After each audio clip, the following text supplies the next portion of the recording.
Buen día, me presento, soy Damaris Belice Blanco Mora, estudiante de la carrera de Ciencias de la Comunicación en la Universidad Señor de Zipán. El día de hoy me encuentro con Paola Cadena, quien es reportera del diario La Industria, y el día de hoy nos comentará acerca de las lluvias del 2023 del fenómeno Ciclón Yaku. Sin antes comentarnos un poco de su vida profesional. Bueno, muy buenos días. Mi nombre es Paola Cadena. Actualmente laboro como reportera en el área de redacción en el diario La Industria.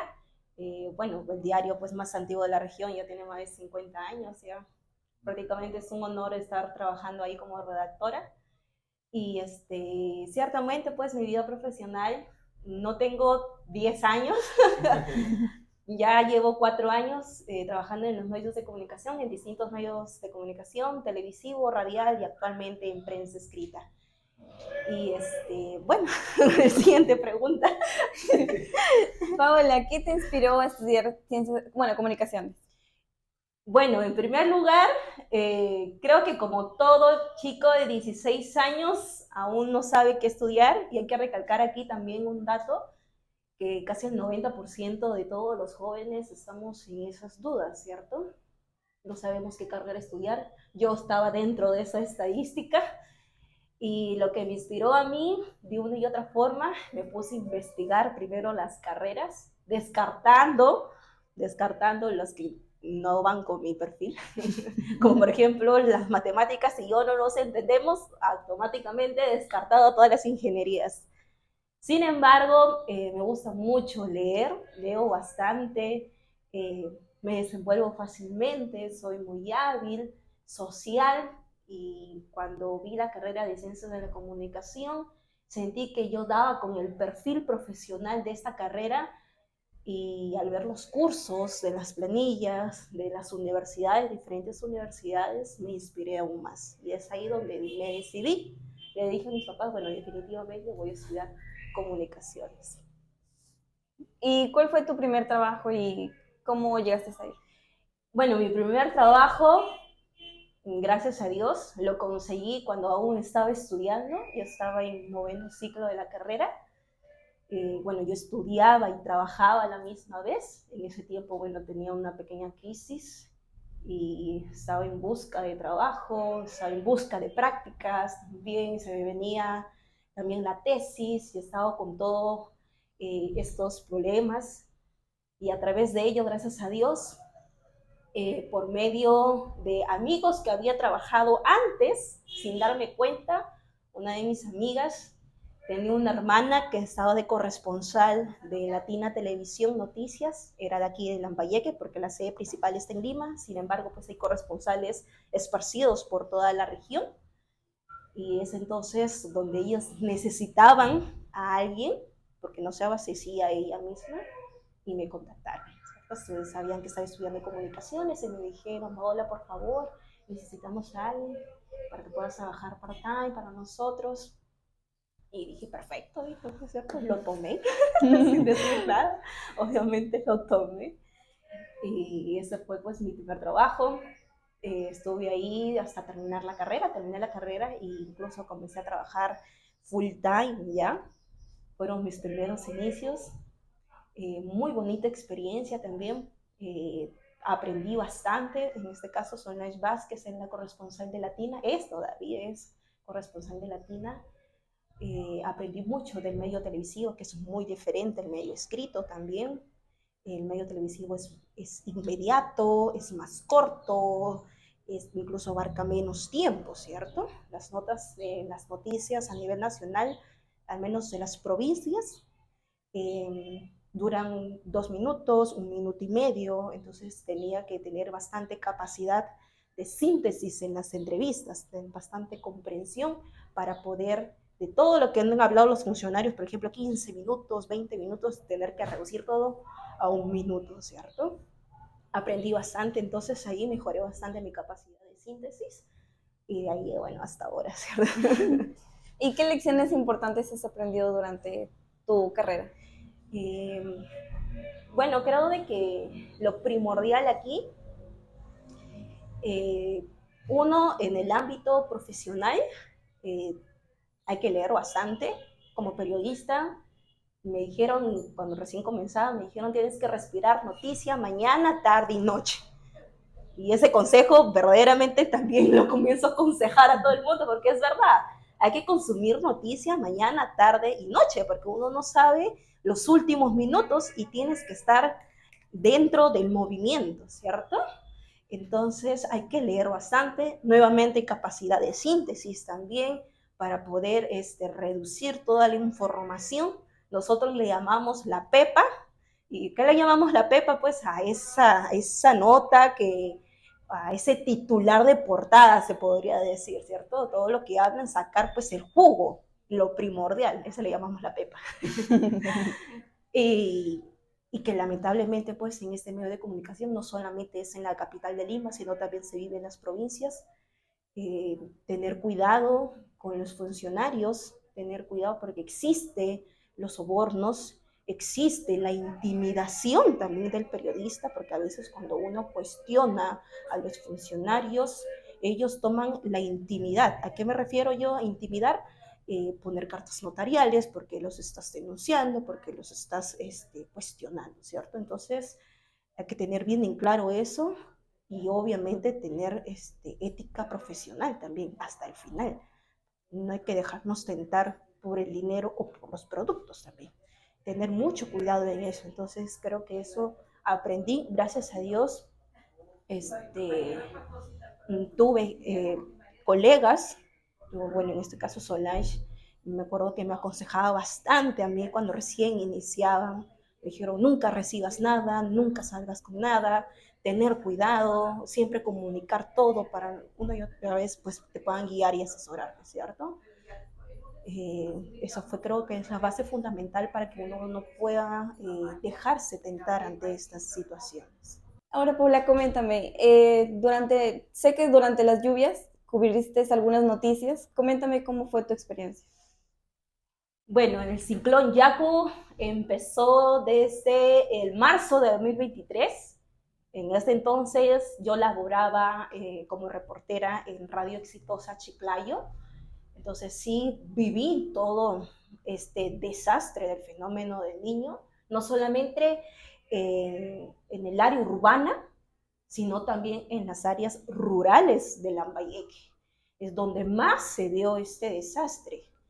Entonces, lastimosamente, fue muy terrible, teniendo en cuenta de que este fenómeno del niño, el CENAMI ya lo había anunciado desde antes para que las autoridades puedan tener en cuenta y realizar este plan de contingencia contra las lluvias.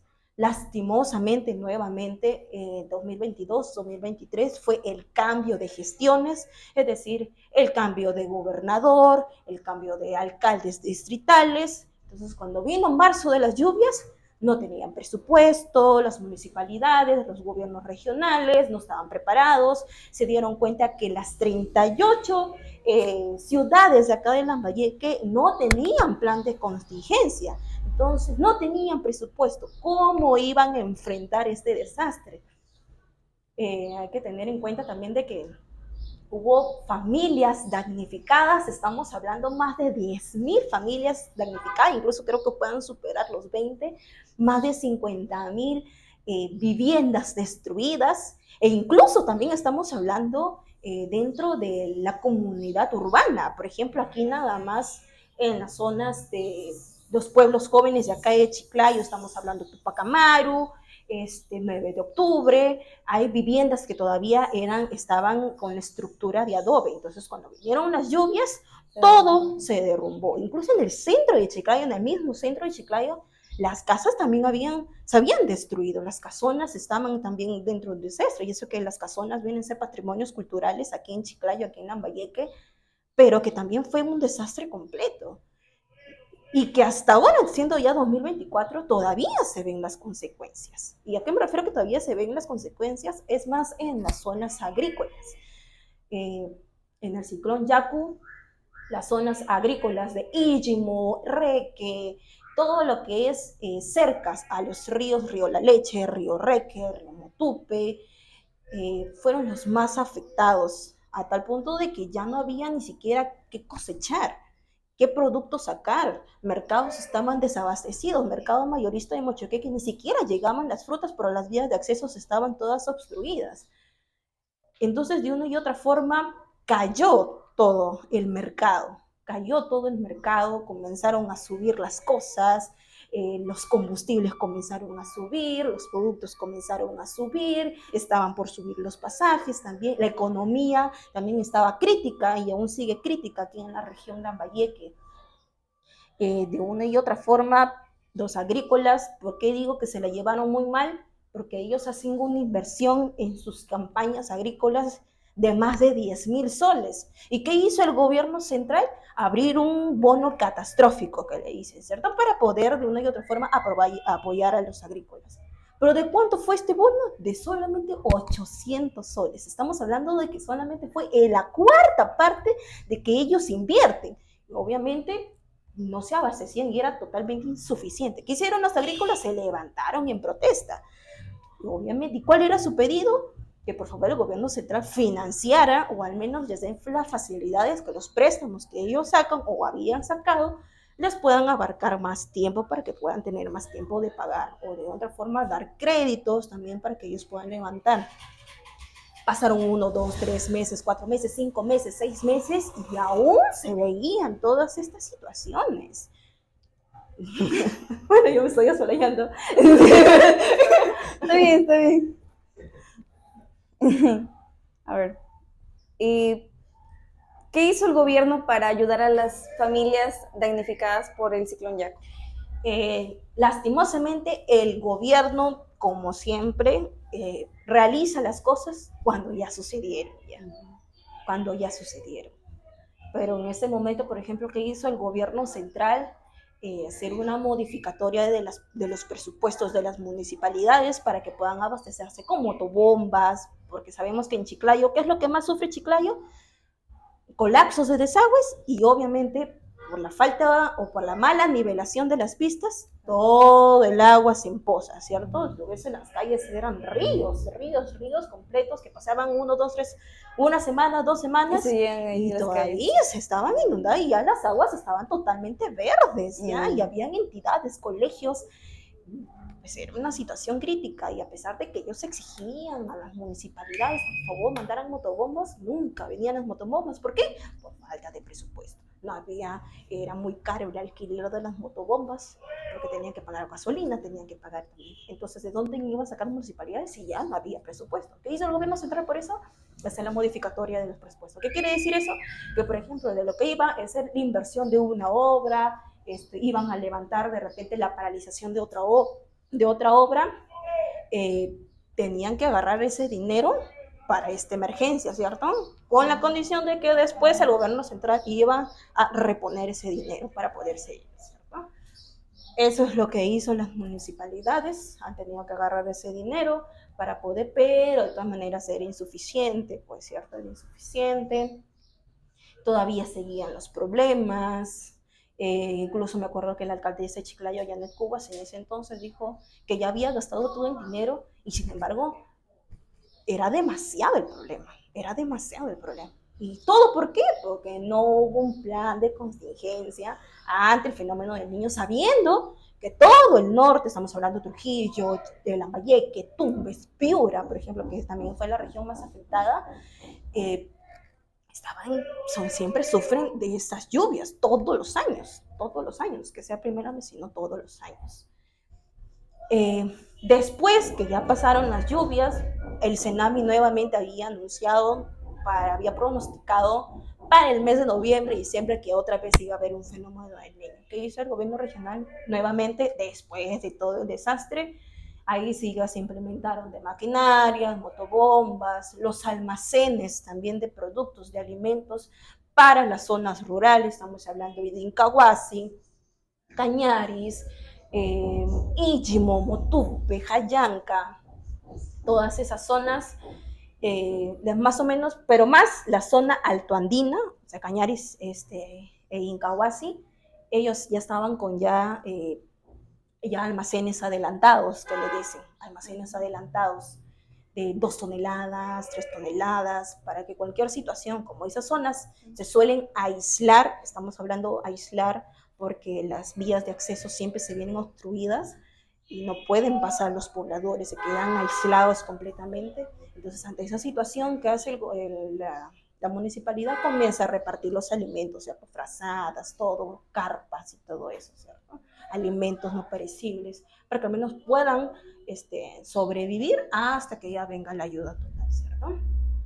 Recién ahora, o sea, recién en este tiempo, ya se han visto abastecidos, pues, ¿cierto? En estas últimas lluvias, que no se sintió acá en Chiclayo, pero más en la zona altoandina, hace un mes, si no me equivoco, toda la zona altoandina fue azotado nuevamente por lluvias, relámpagos, truenos, que ha destruido muchas viviendas y más en los caseríos en Cahuasi, y ahí ya se vio, pues, ¿cierto? Ahí ya se vio que han hecho uso de los almacenes, llegó el gobernador con los helicópteros, la ayuda, para que puedan ya repartir. Que eso debió hacerse el año pasado, pero como siempre hicieron después, pero ya hubo una respuesta más rápida, ¿cierto? Y hay que agradecer también que en el noviembre del año pasado no se dieron las lluvias porque todavía faltaba, todavía faltaba. Nosotros preguntábamos, me acuerdo, habíamos hecho una encuesta entre todos los pobladores preguntando si ya estábamos preparados para las lluvias. ¿Qué contestó casi el 100% de la población? Que no, que Chiclayo prácticamente se iba a hundir de nuevo. Y ciertamente se iba a hundir porque nunca se hicieron los mantenimientos debidos en los alcantarillados, habían maquinaria, pero nuevamente no iba a ser suficiente y nuevamente los vecinos tenían que alquilar sus propios motobombas para que ellos puedan desatorar o puedan evacuar todas sus aguas de sus sectores, ¿cierto?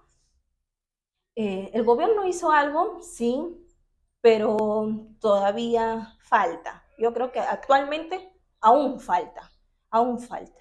Y aquella que abrió un paréntesis también, un dato muy importante, que el año pasado, después que pasó el Yaku, el COER, que viene a ser el Centro de Operaciones de Emergencia Regional, había exigido, incluso había hasta denunciado, que todas las municipalidades tenían que presentar su plan de contingencia. A 2 semanas, estamos hablando que a 2 semanas de este pronóstico del fenómeno del Niño en el mes de noviembre y diciembre, solamente 5, 6 municipalidades habían presentado su plan de contingencia. Y los demás, estamos hablando que más de 30 comunas distritales no habían presentado su plan de contingencia al 100%. Estaban al 40%, estaban al 50%, está completamente bajo.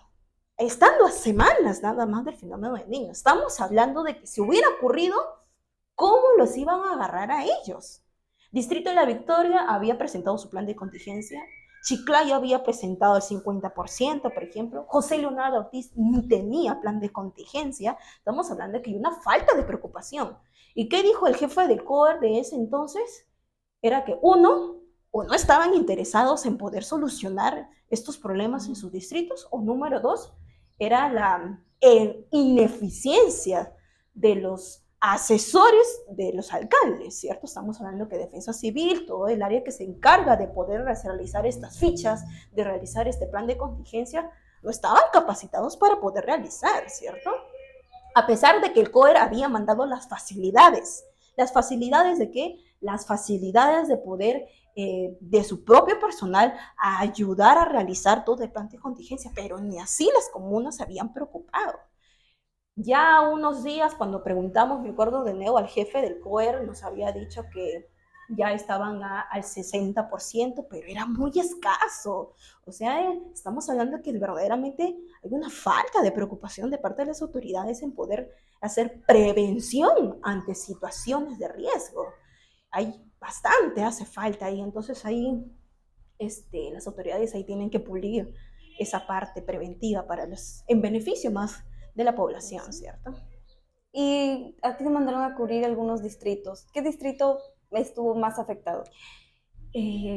Bueno, en Exitosa, yo me fui al distrito de Pacora. El distrito de Pacora era uno de los más afectados, igual que Íchimo, por ejemplo. Eran los caseríos, estaban aislados, pero específicamente yo me fui al caserío de las Juntas Bajas en Pacora, donde los colegios estaban inundados y la población estaba aislada. Los carros no podían pasar. Tú te bajabas y había una retafila de puros carros que no podían pasar. Entonces, nosotros bajamos a caminar. Hemos tenido que caminar, hemos tenido que ver, obviamente, nos habían comunicado entre los dirigentes, entre los pobladores, porque habíamos sido un grupo de periodistas, en este caso, la que le habla en Exitosa, habíamos sido un reportero de RPP, una reportera de Latina, La República también, y América también había ido, o sea, éramos un grupo de entre 5 o 6 reporteros que siempre nos íbamos en grupo, para cualquier situación nos dábamos la mano entre todos. Y cuando me fui a las Juntas Bajas para poder cruzar a la otra parte y hablar con los pobladores, era terrible, porque eran tremendas lagunas. ¿Y qué hicimos nosotros? Hemos tenido que, me acuerdo que arremangarnos todos los pantalones y a cruzar. Todos me acuerdo que todos cruzados de las manos, todos cruzados, con los micrófonos, con todo, a poder cruzar. Entonces, despacio nos íbamos cruzando todo hasta poder llegar ahí. Una vez que llegamos, nos dimos cuenta, pues, de que los pobladores de esos caseríos que crían cuches, crían gallinas, crían todos esos animales para poder sobrevivir, porque ellos hacen sus ventas y luego sobreviven, estaban perdidos total porque las lluvias y el desborde del río había llegado hasta sus viviendas y había ahogado todos sus cuyes, todos sus animales. Tú entrabas a las granjas y las personas lloraban porque ¿de dónde iban a sobrevivir? Si era su trabajo. Entonces era algo muy nostálgico, muy doloroso ver que como periodista uno ve esas situaciones, y esas situaciones son las que vamos a reflejar para que las autoridades se puedan enterar. Ese es el poder de un medio de comunicación, poder ser la voz del pueblo, ¿cierto? Y por medio de nosotros poder comunicar a las autoridades y que se pongan las pilas para poder realizar estos trabajos. ¿Y el gobierno mandó ayuda? Claro, en este tiempo sí, mandaron alimentos, en este caso se abrieron bonos también para ellos, pero como nada es suficiente, ¿cierto? Nada es suficiente porque para poder levantarte de todo ello es bastante complicado, era complicado. Más sufrieron las empresas menores que las empresas mayores, ¿cierto? Aunque también la industria, las empresas grandes también sufren, pero más se ven pues en los pequeños proveedores, ¿cierto? Pero sí fue muy doloroso, Íchimo también, con decirte de que los pobladores estaban debajo de sus viviendas destruidas, todo estaba abajo, las calaminas estaban a un lado y los pobladores estaban ahí en su huequito, para así poder cubrirse. Era muy triste, muy triste. ¿La empresa que usted elabora apoyó alguna causa benéfica para los pobladores que sufrieron? Eso es lo bonito. Lambayeque es la ciudad de la amistad. Somos gente muy solidaria, muy solidaria. En ese tiempo, qué hermoso fue ver que por todos lados habían centros de acopio. En el centro de Chiclayo habían centros de acopio. Tú veías a todas las personas donando frazadas, donando provisión, atunes. La gente llevaba con bolsas, con sacos a poder hacer donaciones. Y no solamente en Chiclayo, sino que varias empresas menores, emprendimientos, por ejemplo, tiendas de ropa, emprendimientos locales, restaurantes, comunicaban a sus clientes que su centro de labor era un centro de acopio, o hacían promociones también. Y eso es muy bonito, muy creativo por parte de los emprendedores. Decía, si tú llevas una frazada, te llevas tanto de descuento por los productos, y la gente se iba a donar. Entonces, qué bonito se ve cuando los emprendedores, la gente aprovecha esta oportunidad, no solamente para beneficio de ganancias, sino también para la ayuda social. En este tiempo, como en la empresa en donde yo trabajaba, sí se apoyó para que, obviamente, teníamos publicidad con varias empresas y aprovechamos en poder aliarnos con las empresas para poder llevar ayuda, ¿cierto? Poder llevar ayuda. Por ejemplo, si teníamos convenios con clínicas, ya hablábamos con los doctores para que puedan hacer donaciones y todo eso se llevaba, todo eso se llevaba. Las empresas privadas, por ejemplo, como Azucarera Pumalca, también, yo me acuerdo que se llevó carros tras carros, veías, si había un carro, dos carros, tres carros, un montón, todo para la ayuda social. Y no solamente por parte de las empresas privadas, sino también iglesias comenzaron a apoyar también. Asociaciones, me acuerdo que una asociación de arquitectos, porque esa fue una notita que yo rescaté, una asociación de arquitectos por voluntad propia pedían donaciones de palos, de calaminas, todo, y ellos mismos construían pequeñas habitaciones, así pequeñas casitas, para poder luego trasladarlos a la ciudad de Ijimo para que puedan hacer las donaciones para que puedan habitar en los pobladores, ¿cierto? Entonces fue una idea muy creativa. Tenemos un corazón grande los ravallecanos para poder solidarizarnos ante estas situaciones, ante estos desastres, y creo que es por esa razón que hemos seguido adelante a pesar de ello, ¿cierto? A pesar que estas lluvias fueron menos que la de 2017, pero hemos salido adelante, no tanto por el gobierno, sino creo que es más por la ayuda de todos los ravallecanos. ¿Y qué experiencia pudiste recalcar mediante este acontecimiento? La experiencia, bueno, para mí fue una experiencia bonita, no por el desastre, sino por la cobertura, Fue días muy cansados porque tenías que estar al tanto día y noche, porque no, la lluvia no fue una sola vez, fueron varias veces, era una lluvia de 10, 12 horas. Entonces a veces nos llegaban videos, por ejemplo, Tumán ya estaba con relámpagos, entonces uno a las 11, a la medianoche, a la 1 de la mañana, se ponía uno a poder subir los videos, ¿cierto? En las redes del medio de comunicación para que las autoridades temprano puedan tomar en cuenta, ¿cierto? Y pues digo que era muy ocupado y muy cansado porque uno se tenía tempranito nada más irse a hacerse la guardia a los de COER, al gobernador, a algunos funcionarios para que puedan hacer algo ante esta situación, ¿cierto? Fue una experiencia cansada, bonita, pero a la misma vez, pues creo que las lecciones que tomamos aquí es que el gobierno pues sigue sin un plan todavía preventivo, sí, eso sí, pese de que siempre cuestionamos esa situación. Y obviamente, como siempre, se ve la corrupción también, ¿cierto? Se ve la corrupción, el portal de Contraloría, por ejemplo, si tuvieras el portal de 2023, hay irregularidades por esos contratos, por el dinero, y como siempre la población viene a ser pues la más afectada ante esta situación. Son lecciones que lamentablemente hay maldad, pero uno creo que se lleva toda esa situación como una experiencia y aprender a cuestionar, ¿cierto? Nosotros no estamos para alabar, sino estamos para supervisar, fiscalizar y más que todo cuestionar las acciones que hacen cada uno de los funcionarios aquí en Lambayeque. Bueno, esto fue todo por hoy. Agradecemos a Paola que nos apoyó en la entrevista. Muchas gracias, Paola. Gracias también a ustedes.